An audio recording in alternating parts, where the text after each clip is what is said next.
భర్త బ్రతికుండగా మెడలో నుంచి తాళి తీయకూడదు పిన్ని. మొగుడు వదిలేసిన ఆడది అంటే ప్రతి ఒక్కరికి చులకనే. అదే నేను చెప్పినట్టు విని సూర్యకి నువ్వే విడాకులిచ్చేసావనుకో. నా బాణాన నన్ను బ్రతకనిచ్చావా? సరే సరే, లేదంటే ఇందాక చెప్పినట్టు నిన్ను నీ మొగుడు నుంచి విడదీసేస్తాను. అసలే పిల్లలు కూడా లేరు. ఈ వయసులో మొగుడు వదిలేస్తే చాలా అసహ్యంగా ఉంటుంది. అయినా అది నీ అక్కే కదా అని ఊరుకోవటానికి అది నీ దగ్గర నుండి ఏ నగో చీరో తీసుకువెళ్ళలేదు, నీ భర్త తీసుకువెళ్ళింది. ఆ స్థానం నీది. భగవంతుడు వాళ్ళిద్దరికీ రాసి పెట్టాడు బాబాయ్. కేవలం అపోహల వల్ల నేను కొద్ది కాలం వాళ్ళు ఒకటవ్వకుండా అడ్డంగా నిలిచాను. ఇప్పుడు అపోహలు తొలగిపోయాయి. ఇక నేను వాళ్ళకి అడ్డం తొలగిపోవడం మంచిది బాబాయ్.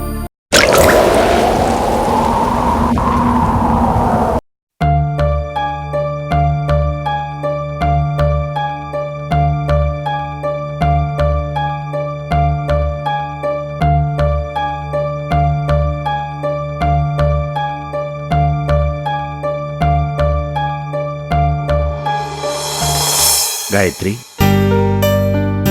ఏంటంత పరిజ్ఞానంగా ఉన్నావు? వచ్చినప్పటి నుంచి చూస్తున్నాను నీ మూడేం బాలేదు. మీ వాళ్ళందరినీ వదిలి నాతో పాటు వచ్చేసినందుకు బాధగా ఉందా? అలా అంటారేంటండి? మీతోనే నా జీవితం ముడిపడి ఉన్నప్పుడు మీతో రావడానికి నాకెందుకండి బాధ? చెల్లెలు గుర్తొస్తుంటే కొంచెం బాధగా ఉంటుంది అంతే. కలవక్క చాలా రోజుల తర్వాత ఇద్దరం కలిసాం. కలిసిన్నప్పుడు చెల్లెలు నన్ను గుర్తుపట్టే పరిస్థితిలో లేదు. చెల్లెలికి పూర్తిగా నయమయ్యే సమయానికి నేను తన దగ్గర లేకుండా పోయాను. తనని బాగా చూసుకోవడానికి కనీసం మాకు అమ్మ నాన్న కూడా లేరు. మేమిద్దరం సంతోషంగా ఉండడం ఆ భగవంతుడికి ఇష్టం లేదండి. ఆఖరి క్షణంలో అందరినీ వదులుకొని వచ్చేసే పరిస్థితి కల్పించాడు.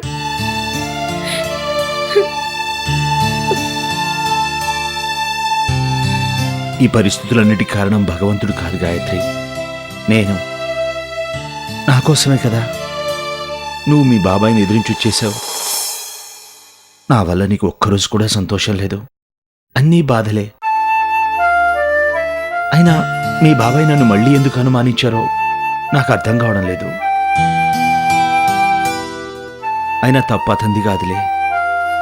నాలాంటి వాడు మారాడంటే ఎవరూ నమ్మరు.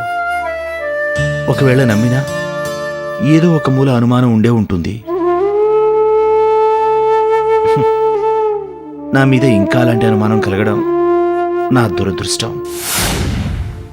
అయినా మీ చెల్లెల్ని బాబాయిని వదిలేసి వచ్చి నువ్వు చాలా తప్పు చేశావు గాయత్రి. మళ్ళీ మీ బాబాయికి నా మీద నమ్మకం కలిగినప్పుడే నువ్వు నా దగ్గరికి వచ్చి ఉండాల్సింది. కల్లో కూడా ఇలాంటి మాటలు మాట్లాడొద్దండి. నాకు మా చెల్లెలన్నా బాబాయ్ అన్నా చాలా ఇష్టం. వాళ్ళని వదిలేసి వచ్చినందుకు చాలా బాధగా ఉంది. అలాగని వాళ్ళ కోసం మీకు దూరంగా ఉంటే నా జీవితానికి అర్థం ఉండదండి. మిమ్మల్ని అవమానించిన చోట ఒక్క క్షణం కూడా ఉండలేకపోయాను కాబట్టి అక్కడి నుంచే వచ్చేసాను. మీరు కూడా మా బాబాయిని అవమానించారని బాధపడాల్సిన అవసరం లేదు. మిమ్మల్ని ఎవరు నమ్మినా నమ్మకపోయినా నేను నమ్ముతాను.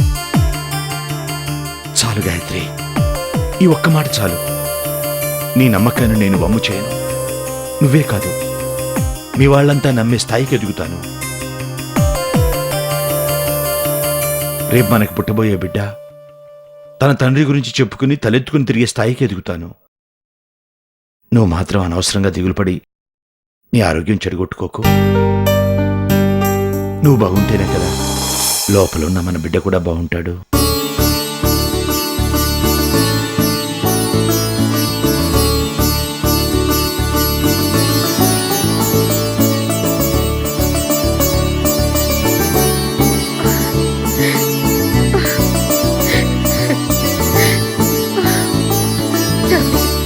గాయత్రి, మనం ఇంకా ఎక్కువ రోజులు ఈ హోటల్ రూమ్లో ఉండడం బాగోదు.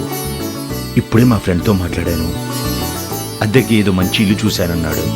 నేను వెళ్ళి చూసేస్తాను. బాగుంటే సాయంత్రమే వెళ్ళిపోదాం, సరేనా? అలాగేనండి, మీ ఇష్టం. జాగ్రత్త.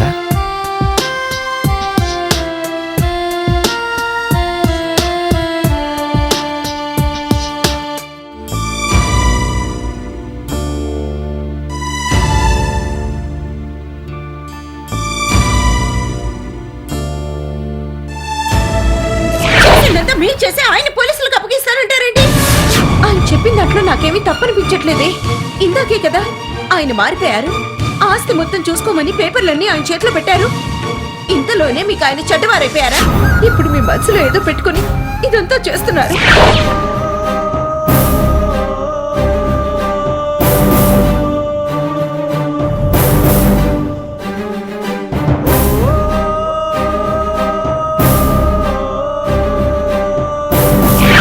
అదండి, గాయత్రి, నువ్వు తప్పు చేస్తున్నావమ్మా. వాడు కసాయి వాడని తెలిసి కూడా నువ్వు వాడి వెంట వెళ్తున్నావు. వాడిని నువ్వు చంపేస్తాడమ్మా. నా మాట విని వెళ్ళొద్దమ్మా. పర్వాలేదు బాబాయ్, నా కోసం మీరేమో ఆలోచించొద్దు. ఒకవేళ ఆయన నన్ను నిజంగా చంపాలనుకున్నా ఆయన చేతిలో హ్యాపీగా చచ్చిపోతాను. నువ్వు నా మాట వినకపోయినా పర్వాలేదు, కానీ వెళ్లే ముందు నీ చెల్లెలి పరిస్థితి ఆలోచించమ్మా. ఈ పరిస్థితుల్లో భార్గవిని వదిలేసి వెళ్ళిపోతావా? భార్గవిని చూడటానికి మీరున్నారు కదా బాబాయ్, కానీ మా ఆయన్ని చూడటానికి నేను తప్ప ఇంకెవరూ లేరు. కారణం ఏదైనా మా ఆయనకు అవమానం జరిగిన చోట ఒక్క క్షణం కూడా ఉండు.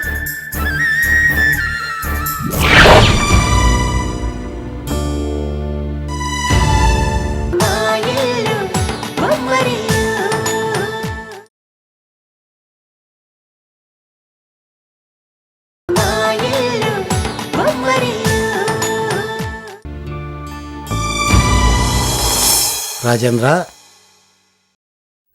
రానయ్యా, నీకోసమే ఎదురు చూస్తున్నాను. గాయత్రిని కలిసావా? లేదు రాజేంద్ర, వాళ్ళుండే పాతింటి దగ్గరికి వెళ్ళాను. మళ్ళీ వాళ్ళు అక్కడికి రాలేదని చెప్పారు. తెలిసిన వాళ్ళ దగ్గర వాకప్ చేస్తే వాళ్ళు ఈ ఊరే వదిలి వెళ్ళిపోయారని తెలిసింది.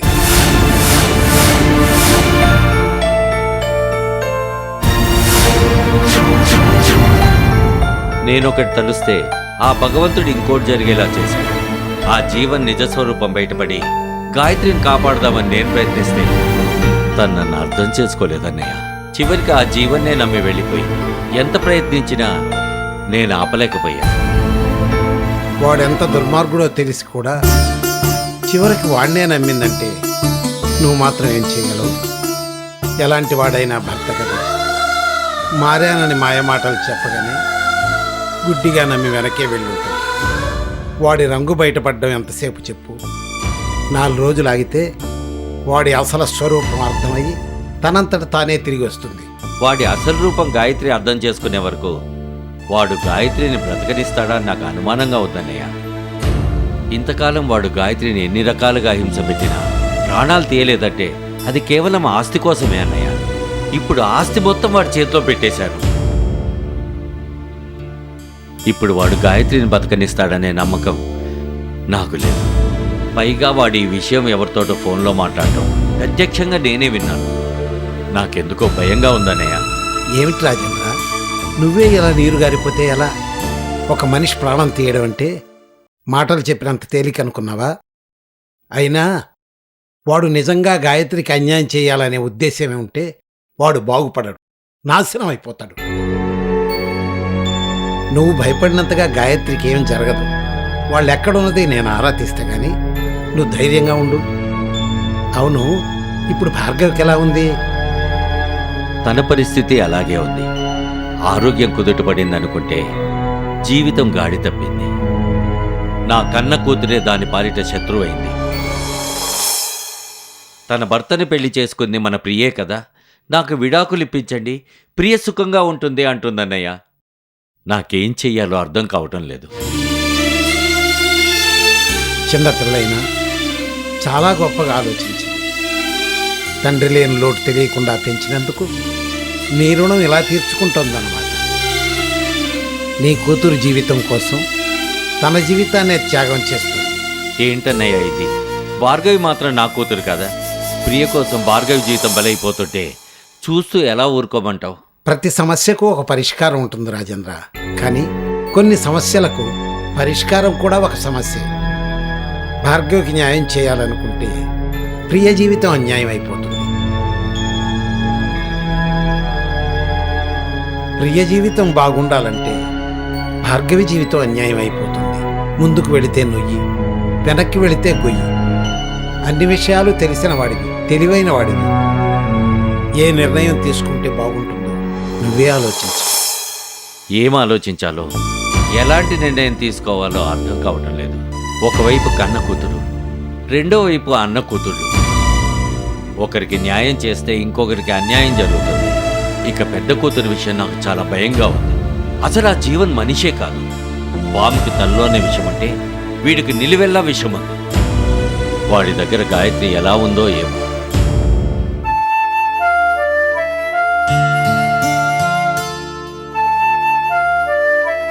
జీవన్, ఏమైంది ఈరోజు నీకు? ఇన్నాళ్ళుగా నువ్వు ఎదురు చూస్తున్న కళ నిజమైంది. సెలబ్రేట్ చేసుకోవాల్సింది పోయి డల్గా ఉన్నావేంటి? వద్దు మాయా, ఎందుకో నేను చేస్తోంది కరెక్ట్ కాదనిపిస్తోంది. అవును, పక్కనే మత్తెక్కిచ్చే మాయని పెట్టుకొని నువ్వేం చేయకుండా చేతులు ముడుచుకొని కూర్చోవడం అసలు కరెక్ట్ కాదు.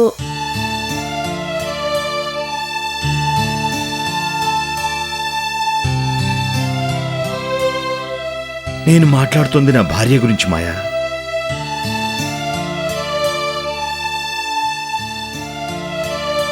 నన్నే నమ్ముకున్న తనని మోసం చేయడానికి ఎందుకో నా మనసు అంగీకరించడం లేదు. ఏమైంది జీవన్ నీకు? వేళకోవడానికి సమయం కాదు, బీ సీరియస్. అయినా ఇలాంటి మాటలు మాట్లాడితే వినటానికి బాగుండదు. టాపిక్ మార్చు. నేను సీరియస్గానే మాట్లాడుతున్నాను మాయా. మొన్న నీతో మాట్లాడిందంతా మా మామయ్య విని నన్ను ఇంట్లోంచి బయటికి గింటేస్తుంటే వాళ్ళ బాబాయ్ నా గురించి నిజం చెప్పినా వినకుండా నన్ను నమ్మి నాతో పాటు వచ్చేసింది. నా మీద అంత నమ్మకం పెంచుకున్న నా భార్యని నేనెందుకు మోసం చేయాలి?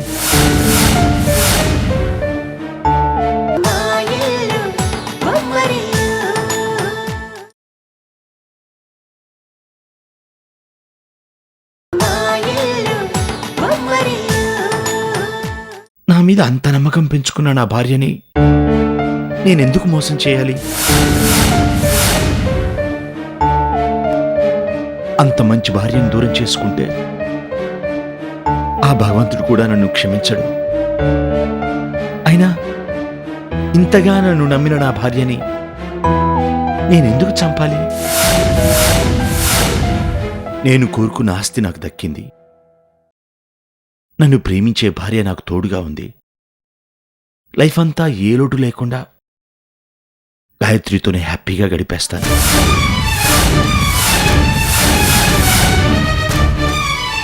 అందుకే ఈ రోజు నుంచి మన మధ్య ఎలాంటి సంబంధాలు ఉండవు మాయా.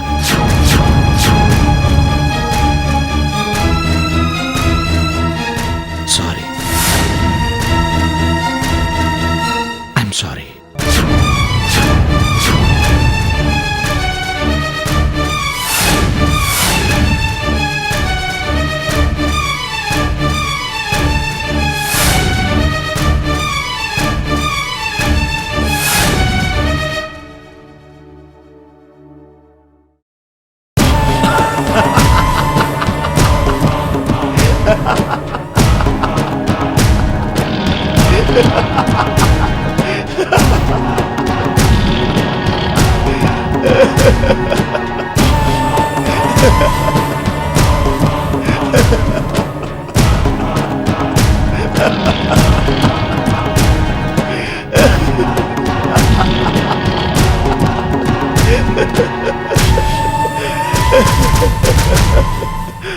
నమ్మేసావు గదు. ఎలా ఉంది నా నటనా విశ్వరూపం?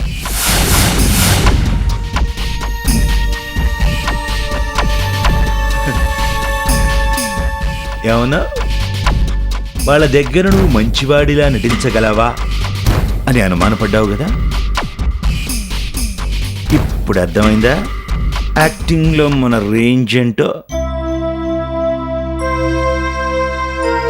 ఆ?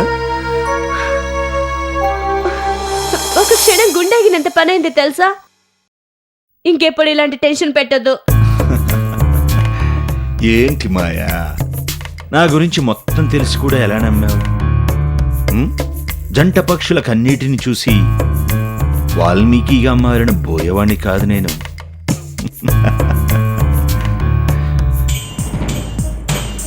నీలాంటి అందమైన పల్లకిని మోస్తున్న బోయవాణ్ణి. నేను వదిలేసి ఎలా వెళ్ళిపోతాననుకున్నావు?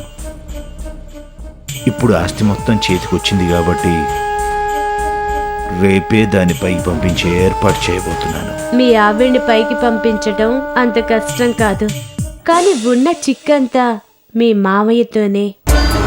నువ్వు నాతో ఫోన్లో మాట్లాడిన మొత్తం మీ మామయ్య విని పిచ్చ కొట్టుడు కొట్టి ఇంట్లో నుంచి బయటికి పంపించేశాడన్నావు. ఇప్పుడు గాయత్రిని చంపేస్తే ఆయన చేతులు ముడుచు కూర్చుంటాడా?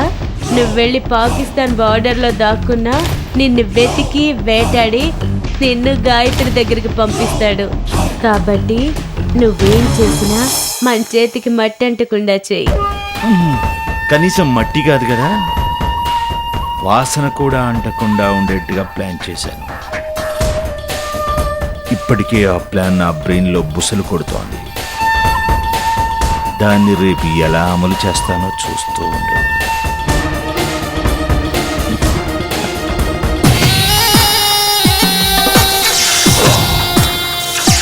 నేనే బాబు పాముల పాపరావుని. ఇంతకీ తమరెవరో? నేనెవరో తర్వాత చెప్తాను కానీ నీ దగ్గర ఓ మంచి పాము ఉందా? ఒక్క పాము ఏమిటి బాబు, 100 పాములు ఉన్నాయి. కొండ చిలువ, నాగపాము, కట్లపాము, త్రాచుపాము, పచ్చికిరిపాము, జర్రిపోతు. ఆగాగాగా, నాకు కావాల్సింది ఈ పాములన్నీ కాదు, కాటేయగానే ప్రాణం పోయే పాము కావాలి. ఎందుకు బాబు? ఎందుకో తర్వాత చెప్తాను. నీకు రోజు పాములాడిస్తే ఎంత వస్తుంది? ఓ 100 రూపాయలు వస్తుంది బాబు. 100 రూపాయలా? సరే, 20,000 సంపాదించడానికి ఎన్ని రోజులు పడుతుంది? ఏ రోజు సంపాదించింది ఆ రోజు తినడానికి సరిపోతుంది బాబు. 20,000 అంటే మాటలా బాబు? నేను చెప్పిన చోటికి ఓ మంచి పావును తెచ్చి వదిలితే 20,000 నీకు ఇస్తాను. కానీ కరిచిన కొద్ది నిమిషాలకే ప్రాణం పోవాలి. అది కరవగానే మా ఆవిడ ప్రాణం పోవాలి.